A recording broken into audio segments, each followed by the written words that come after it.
Now I have played the Classical Sicilian all my life. I have even crossed 2200 elo playing this opening, and in this video I'm going to show you common traps that could happen in the Classical Sicilian. Some of them have happened in my games, some of them could happen in yours too. It's not that you end up getting a very quick checkmate in them, but what does end up happening is you get a very big advantage. It can be in the form of a big attack, a winning attack, or in the form of a great endgame position. Also, these traps are very subtle, meaning if you play very natural moves and your opponent makes a very small mistake, they could end up in a very bad position.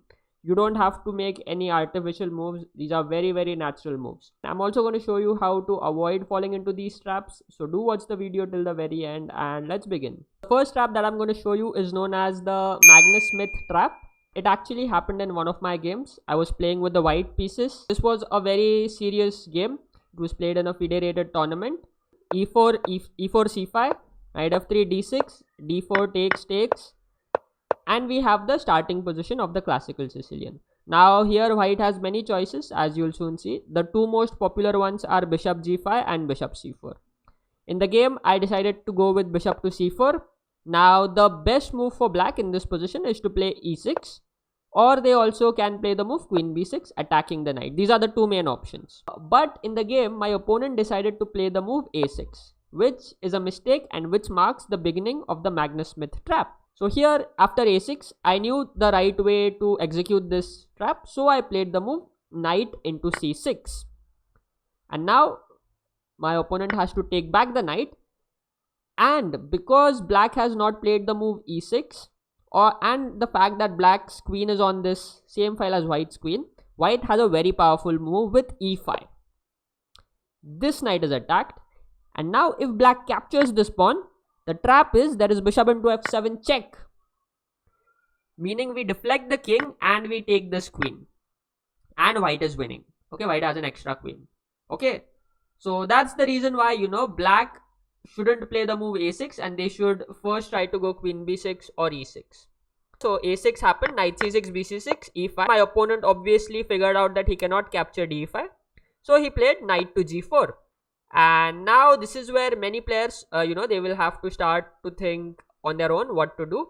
But don't worry, I have done that hard work for you. I have thought about this game. I know what to play here.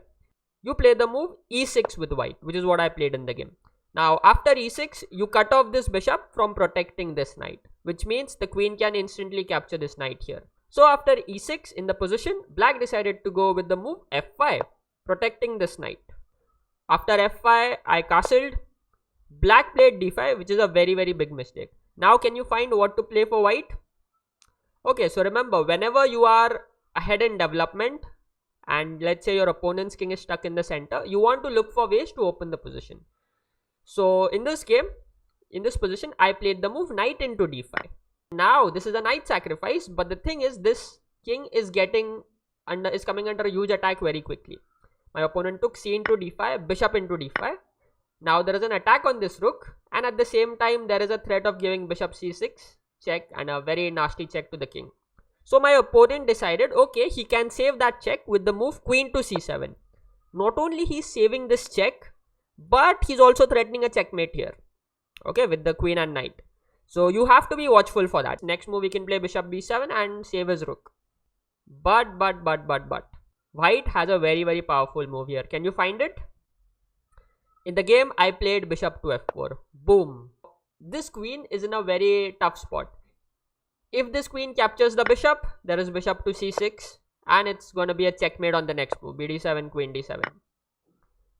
Okay, so after bishop to f4, this queen has to run somewhere, but where does it run?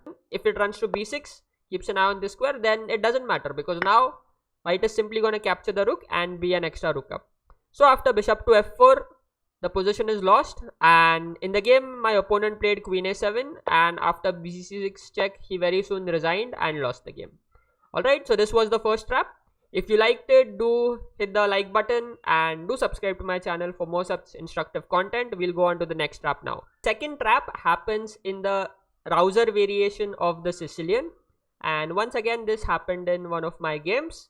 This time I was playing with the black pieces. This is a trap that is not so well known, or there is not enough coverage around this, but I think every strong player who has prepared the Classical Sicilian has an idea about this trap. White plays e4, I played c5, knight f3, d6, d4, cd4, knight d4, knight f6, knight c3, knight c6. We have the initial position of the Classical Sicilian. My opponent played the move bishop to g5. This is the Classical Sicilian Rouser variation. Okay, and this is considered the most critical line or the most dangerous line for black. And if you're playing the Classical Sicilian, you must be prepared against this move. Okay, bishop g5. I played e6, the best way to play against this. Queen d2, a6, preventing knight b5 from happening here. And my opponent played the move long castle. And after long castle, I played bishop d7, f4, and now I played b5.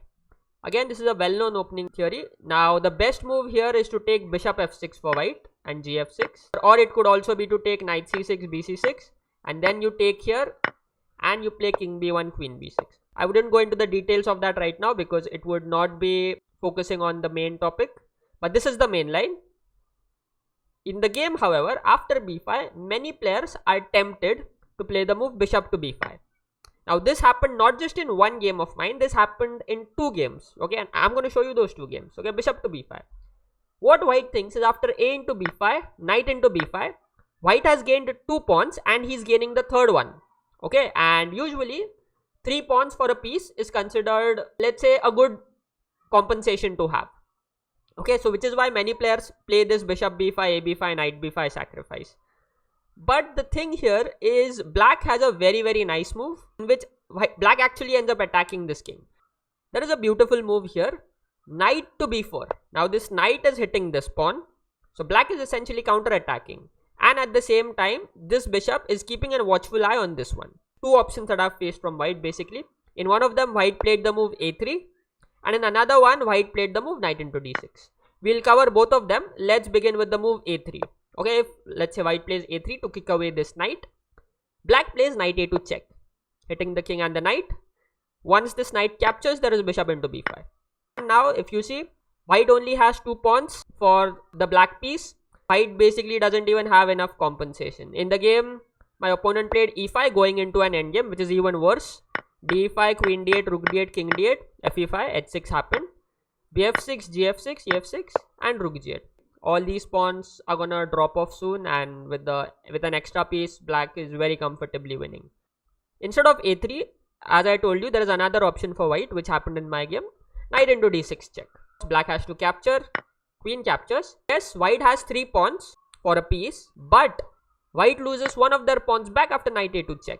Now what to do? Knight into a2. Now there is rook into a2. The threat is rook a1 check, king d2 and knight e4, and boom, this queen is going to be lost. In the game, my opponent decided to play the move bishop into f6, but after g into f6, king b1, this rook was attacked. I just removed the rook, rook a8, f5, and now the king is going to come under a very, very huge attack here very, very quickly. Yes, it looks like white has some attack, but don't worry, you can just offer a queen trade. You can offer to trade queens here, and queen e7, king e7, this endgame is lost because black has an extra piece.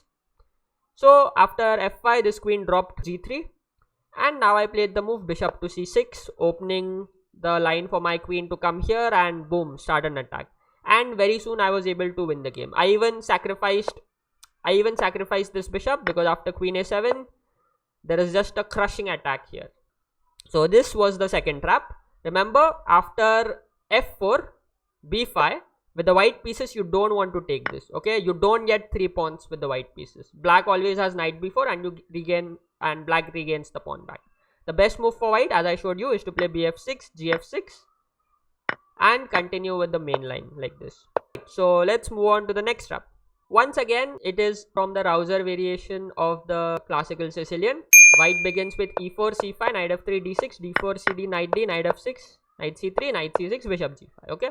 Once again, this happened in one of my games. I was playing with the black pieces and my opponent here played e6, queen d2, a6. You don't want to start with bishop d7, otherwise after knight b5 you will very well lose this pawn. You can play bishop c8, but long castle and there are 3 attackers and you have only 2 defenders. This d6 pawn is lost. So remember, after queen d2, play a6. Don't allow the knight to jump here. Long castle happened, bishop d7, f4, and b5, and this is the main line. Last time we saw that bishop b5 doesn't work because after a b5, knight b5, there is knight b4. There is another way to go wrong here. White played knight c6, bishop c6, which is fine, and now e5. Now many players play this move thinking that after d into e5, they can take the queen first. If black takes, they take the rook, king takes, fe5, and now they think this knight is pinned. There is first of all no way for this knight to go anywhere.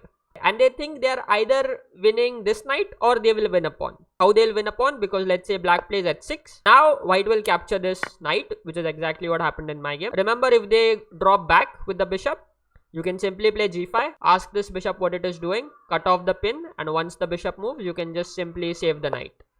So after h6, many players, what they decide to do, okay, they play bishop f6, gf6, ef6, thinking that their position is better, thinking that white is better because white has an extra pawn. White has like 6 pawns, black has 5 pawns. But if you turn on the engine, or if you just think about this from a practical perspective, white is very close to being lost in this position. Okay, and I would say in practical terms, it is a lost position. In the game, I played the move rook g8. And after this move, not only I'm attacking this pawn, I might even not take this pawn at all. I would play something like rook g6 and take this pawn. Okay, so black is very quickly regaining their pawn, whereas white has troubles developing their pieces. Well, they can't even go rook g1 because after bishop c5, this rook is going to be kicked away. Black is not going to bother giving up the bishop right now. He's going to simply play rook g6 and capture this pawn. So let's go on to the next game. I didn't know this trap. If let's say it would have happened in my game, I would have to think really hard before coming up with the best move. Okay, it happens with the white pieces, and it happens as early as move 6, literally just after the classical Sicilian starts. So e4, c5, we go to the base position. Bishop g5 is one choice, bishop c4 is another choice, bishop e2 is another choice. But white has another interesting move, that is knight to d5. This is not a move that I knew for a very long time. It was only while I was researching for this video that I found out about this move. Black has to be a little careful about how to play. If they go knight into e4, thinking that there is no one protecting this pawn, then after the move knight to b5, white has a completely winning position, or a very beautiful position to play. First of all, there is knight to c7 check that is coming. So how does a black defend against it? They just cannot defend this c7 square with any of their minor pieces. Let's say they give queen a5 check, white simply plays c3, white just blocks the check.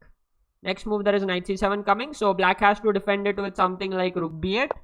And if you play a move like rook b8 in the opening, it means already you are accepting that your position is quite bad. Play b4 first, hitting this queen. Now where does the queen go? It cannot go to a6 because knight c7 check would lose this queen. So it has to go back to d8. And after this, there is knight dc7 check. This king can come here, but then there is queen g4 check, e6, and queen to e4.